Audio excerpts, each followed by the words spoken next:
இந்த உலகத்துல வாழ்கிறதுனால நம்ம என்ன பண்ணணும்? ஃபேஸ் பண்ணி ஆகணும். நிறைய கேள்விகள், சந்தேகங்கள் ஃபேஸ் பண்ணி ஆகணும். அந்த நேரத்துல கர்த்தரிடத்துல கொண்டு போகும்போது கர்த்தர் அதற்கு பதில் கொடுப்பார். சில நேரத்துல அவர் என்ன செய்வார் அப்படின்னு சொன்னா, God doesn't always change the circumstance. தேவன் எப்பொழுதும் சூழ்நிலைகளை மாற்றுவதில்லை.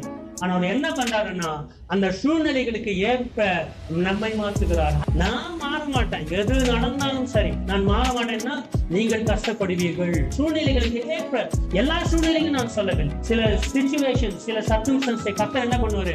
மாற்றி போடுவார், தலைகீழாக மாற்றி போடுவார். நீங்க அதுக்கு கர்த்தருக்கு நன்றி சொல்லலாம். இந்த கொரோனாவை பாருங்க, 2 years தலைகளை புரட்டி போட்டது. மாத்தினாரா? கொரோனாவை கர்த்தர் மாத்தல. யாரை மாத்தினாரு?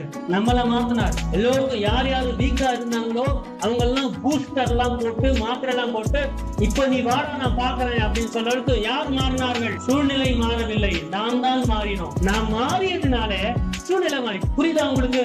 நம்ம என்ன நினைக்கிறோம்? நான் வீக்காக இருப்பேன், நான் இம்யூனிட்டி இல்லாமலே இருப்பேன், ஆனா கொரோனா மாத்தணும், ஆண்டவரே கொரோனாவை மாத்தணும். சில பேர் டமால் அடிச்சாங்க. யாரு? நம்ம நார்த் இந்தியால டமால் அடிச்சா கொரோனா போயிடுமா? காதல் இந்த செல் போறதான் போகும். விளக்கமா ஏத்துனாங்க, விளக்கேச்சா போயிடும் அப்படின்னு சொல்லி இப்படி எல்லாம் முட்டாள்தனம் பண்ணி கொண்டிருந்தார்கள். சில நேரங்களில் கர்த்தர் உங்கள் வாழ்க்கைகளில He won't change the situation. Sometimes God never changes circumstances, but He changes you.